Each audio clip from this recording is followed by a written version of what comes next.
खबरें तजारत की दुनिया से। National electric power regulatory authority NEPRA ने फी यूनिट बिजली की कीमत 93 रुपए सस्ती करने का नोटिफिकेशन जारी कर दिया। नेपरा ने फी यूनिट बिजली 93 रुपए सस्ती करने का एलामिया जारी कर दिया, जिसमें बताया गया कि बिजली नवंबर के फ्यूल प्राइस एडजस्टमेंट की मद में सस्ती की गई है।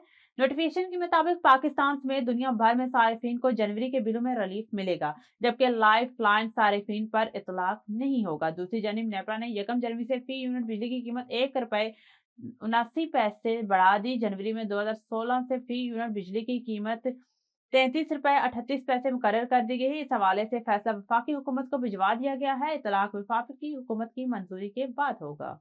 सरमाकारों का एतमाद बहाल होने से पाकिस्तान स्टॉक मार्केट में रिकॉर्ड तोड़ तेजी का सिलसिला जारी है। कारोबारी हफ्ते के तीसरे रोज भी कारोबार के आगाज पर स्टॉक एक्सचेंज में जबरदस्त तेजी देखने में आई, जिसमें 100 इंडेक्स 1,87,000 पॉइंट्स की हद को अबूर कर गया। ट्रेडिंग के दौरान 1900 से जायद पॉइंट्स के इजाफे के साथ पाकिस्तान स्टॉक मार्केट में 100 इंडेक्स 1,87,015 पॉइंट की बुलंद तरीन सतह पर पहुंच गया।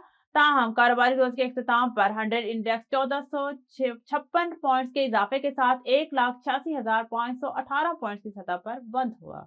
बांग्लादेश की विमान एयरलाइंस ने ढाका से कराची के लिए प्रवास का शेड्यूल जारी कर दिया। पहली प्रवास 29 जनवरी को ढाका से कराची के लिए रवाना होगी। जराये के मुताबिक पाकिस्तान बांग्लादेश के दरमियान बराह रास्त फजाई राब्ते की बहाली के तनाजुर में अहम पेशरफ्त हुई है। कई साल बाद बांग्लादेश की एयरलाइन की पहली परवाज 29 जनवरी को ढाका से कराची के लिए रवाना होगी। इब्तदाई तौर पर विमान एयर ढाका और कराची के दरमियान हफ्तावार 2 परवाजें चलाएगी।